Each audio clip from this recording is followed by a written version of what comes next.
I guess starting off, I'm a military brat, so both my parents are actually both military officers. My mom was just in for like 3 years and got out, and my dad did like 27 years or so.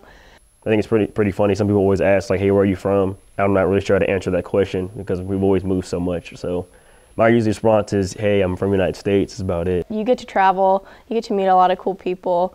People that are in the service, there's just something about them. Like, everyone gets along. You're almost like a family.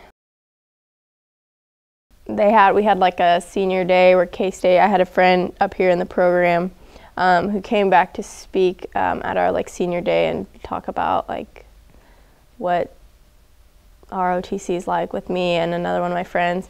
And so we both just kind of like signed up. I don't know, it's like this, it's like a calling. I don't know how to really describe it. This feels like this is my purpose to be here, is to serve and protect. So I guess I could have been a police officer too, maybe. But I don't know, it's just a sense of obligation, like this is something I'm supposed to do.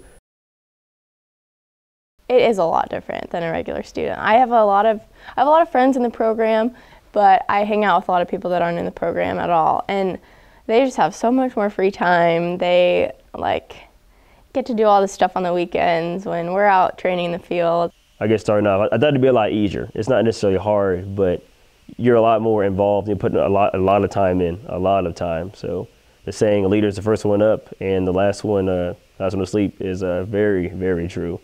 And I have friends all the time that are like, think of how much free time you would have if you didn't have ROTC. And I'm like, yeah, I know, but that wouldn't be me.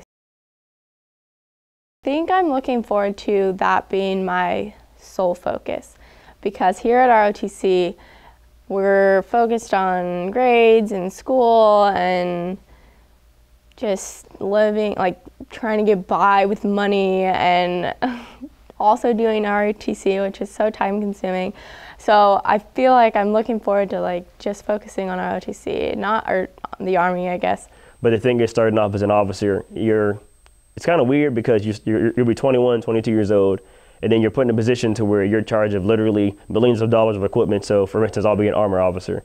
I'll have about 3 to 4 tanks under my belt. And the tank usually runs about $60 million. So I have a bunch of money under my belt to take care of, and then my second in command is a platoon sergeant who's been in the military at least 10 to 15 years. And then I'm just a brand new guy just out of college, and I'm in charge.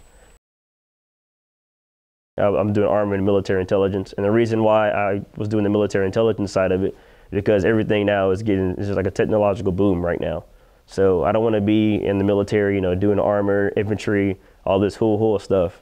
But then at the end, when I get out of the military, where am I marketable at? So I mean, of course I did all this shooting, I know all these maneuvers and everything, but how does that transfer over to the civilian sector at all? It doesn't. We're just gonna have to be more creative with how we come up with training for our soldiers because of all the budget cuts, and a lot of the units don't have any money for training and stuff. And then the leaders, this generation of leaders that had to go through this budget cut, we'll know how to actually use our resources sparingly.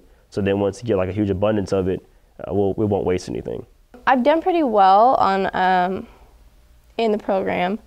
So that kind of gives me a little bit of confidence and foundation for like, I think what it'll be like in the Army.